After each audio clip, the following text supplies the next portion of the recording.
भितरवार थाना क्षेत्र के करियावटी गांव में एक झाड़ फूंक करने वाले पंडित पवन शर्मा के पास एक 16 वर्षीय नाबालिग लड़की को लेकर उसके भाई और भाभी पहुंचे तो पाखंडी बाबा ने उसके भाई को पूजन करने के लिए सामग्री लाने के लिए भेज दिया और भाभी को कमरे से बाहर जाने को कहा।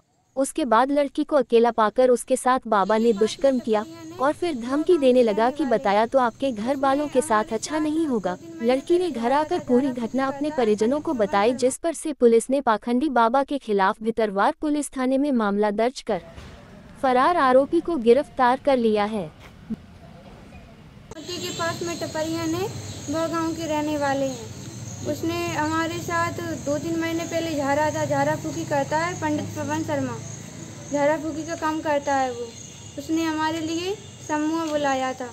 समूह में हम तावीज़ बनवाने के लिए आए थे। समूह की कह के वो हमें करवाटी लुआ ले आया। हमारे भाई भी साथ में था।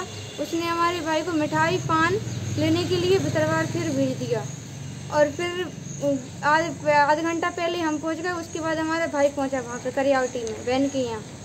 तो फिर उसने खाना वाना खाया। हमने रात के उसने 12 बजे तावीज़ बनाई, हमारी भाई की बनाई, हमारी मम्मी की, तीनों की बनाई। उन्हें हमारे भाई को आगे निकाल दिया कमरा में से बाहर। फिर हमारी दीदी को भी बाहर निकाल दिया कमरा में से बाहर। फिर उसने हमारे साथ बहुत बुरा गलत किया, घटनाक्रम में बहुत गलत किया हमारे साथ। फिर बाद में धमकी दी 2 जने के बीच में, तीसरे को पता नहीं चलना चाहिए, किसी को बताना नहीं।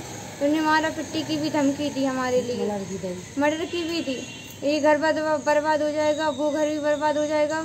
और फिर हमने घरे जाने की कॉल किया तो उसने जो कही कि रिपोर्ट कर दोगे तो मेरा मारा पिट कर लोगी और क्या कर लोगी मेरा। फिर वो बगीचा में आया तो बगीचा में हमने सोची पंचायत निपट जाएगी, लेकिन वो पंचायत नहीं निपटी वहाँ पे, क्योंकि उसने बताया नहीं। उसके भानज ने वहाँ भी हमको धमकी दी, सब लोगों के सामने, रिश्तेदारों के सामने वहाँ भी धमकी दी हमें मारेंगे। करीब 5 महीने पहले एक बच्ची जो करेरा शिवपुरी तरफ की थी, उसको कोई बीमारी थी। उसके किसी रिलेटिव ने बताया करियावटी में जा रही थी अपनी बहन के यहाँ, मौसी के यहाँ। तो उसके बाद एक तांत्रिक झाड़ फूंक वाला था जो करेरा तरफ के रहने वाला था। उसने एक टपरिया में ले जा करके इसके भाई को पहले कोई सामान, पूजा की सामग्री लेने भेज दिया और उसके बाद इसको दुष्कर्म करने की इसके द्वारा शिकायत की। जो भी वैधानिक त्रुटि है, झाड़ फूंक की करने की कोई ऐसी एविडेंस नहीं आई। उसका कहना यह था कि झाड़ फूंक करता है और उसके बाद धोखे दे करके इसके साथ दुष्कर्म किया है। दुष्कर्म की कार्रवाई इसके की जा रही है।